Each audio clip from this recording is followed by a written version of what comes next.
नमस्कार मित्रांनो मैत्रिणींनो, वेलकम टू माय चॅनल. सावळ्याची जणू सावळी आजच्या भागामध्ये हे दाखवलं गेलं आहे की आपल्याला ह्या भागामध्ये खूप छान आणि इंटरेस्टिंग भाग आहे. आणि ते मोठा असा म्हणजे सानिकाच्या सत्याचा उलगडा हा जगन्नाथच्या समोर येणार असतो. मेंढऱ्यांच्या घरामध्ये सगळा परिवार इथे खुश असतो. भैरवीने पहिल्यापासूनच इथे अड्डा मांडून ठेवलेला असतो मेंढऱ्यांच्या घरात. ती तिलोत्माला ब्लॅकमेल करत असते.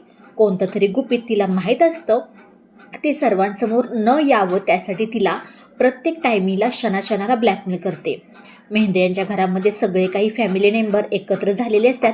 एक गेम खेळतात आणि ते गेममध्ये असं असतं की मराठी भाषाच वापरायची, त्याच्यामध्ये इंग्लिश भाषेचा अजिबात उच्चारण करायचं नाही. असं काही म्हटल्यानंतर सगळ्यांच्या हाताला ते टेप लावायचा. जेवढे तुमच्या तोंडून इंग्लिश शब्द निघतील तशाप्रमाणे सगळ्यांचा काही नंबर होतो.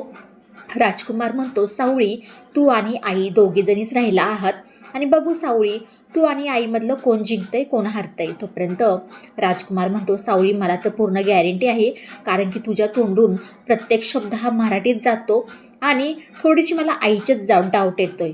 तोपर्यंत तिलोत्मा म्हणते, राजकुमार काय बोलतोय, मला हरवणं म्हणजे इम्पॉसिबल, म्हणजे नामुमकीन, असं काही प्रत्येक शब्द काय ती बोलत असते. तोपर्यंत त्याच्यावरने सगळे काही हसतात, म्हणतात बघ बघ चालू करायच्या आधीच तुझ्या तोंडून असे शब्द निघायला लागले आहेत. तोपर्यंत इथे सगळे काही एकमेकाला प्रश्न विचारून झाल्यानंतर ह्या दोघींचा नंबर लागतो. तिलोत्मा म्हणते, तू सगळ्यात जास्त प्रेम कोणावरती करते सावळी, सांग मला. तोपर्यंत सावळी म्हणते, जिथे राग असतो तिथे प्रेम असतं, प्रेम असतो तिथे राग असतो. तर तिलोत्मा हसते. तोपर्यंत सावळी म्हणते, मी तुम्हाला विचारते, आजचं जेवण कसं झालं होतं? छान, मस्तच.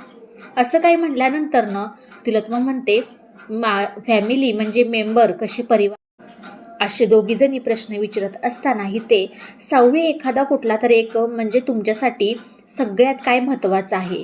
तोपर्यंत ती म्हणती, म्हणजे वेळ आणि टायमिंग, म्हणजे असं बोलले जाते ते.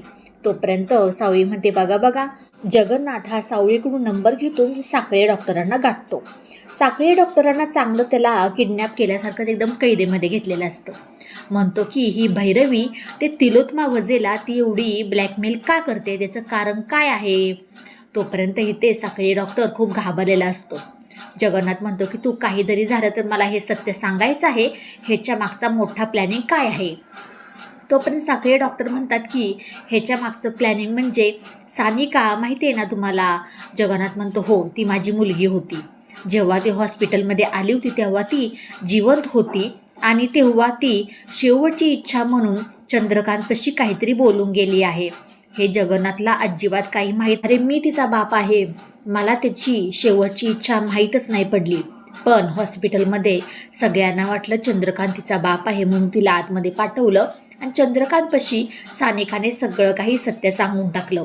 पण सानिका ही जिवंत असते आणि हे सगळं नीलला वगैरे काहीसुद्धा माहीत नसतं. हे गुपित सगळं तिलोत्मा आणि चंद्रकांतने सगळ्यांपासून लपवून ठेवलेलं असतं. अखेरकार जगन्नाथ तावातावाने मेंढ्यांच्या घरात येतो आणि म्हणतो की चंद्रकांत थांब, झालं, बाद झाला तो तुझा खोटरडेपणा हा. तो पण भैरवी तिलोत्मा म्हणते की ह्या साध्या भोळ्या माणसाला तू कशाला खेचतोयस आणि आमच्याच घरात येऊन तू एवढी दादागिरी कशासाठी करतोय. जगन्नाथ म्हणतोय, भैरवी तू तर शांत बस, तुझा तर हा प्लॅन आहे सगळा. असं काही बोलत असताना तोपर्यंत जगन्नाथ म्हणतो की चंद्रकांत मला सांग, ज्या हॉस्पिटलमध्ये सानिकाला नेलं होतं तिथे तू होतास की नव्हता, एवढंच सांग. चंद्रकांत म्हणतो, हो होतो म्हटल्यानंतर मला सांग, सानिका तेव्हा जिवंत होती का. हॉस्पिटलमध्ये नेल्यानंतर चंद्रकांत कशातरी दबक्या आवाजामध्ये हो बोलतो.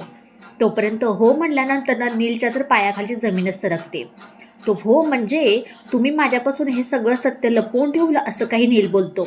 जगन्नाथ म्हणतो, थांब जराशी, अजून बरंच काही तुला बाहेर पडणार आहे, सगळं काही कळणार आहे.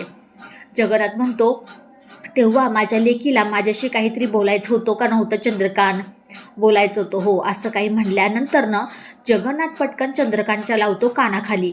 असं म्हणल्यानंतर तिलोत्मा त्याच्याकडे पाहतच राहते. म्हणते, जगन्नाथ तू त्या पोरीचा बाप मांडलेला आहेस म्हणून तुझी इज्जत करते, नाहीतर तुला ह्या घरातून कधीच हाकलून दिलं असतं.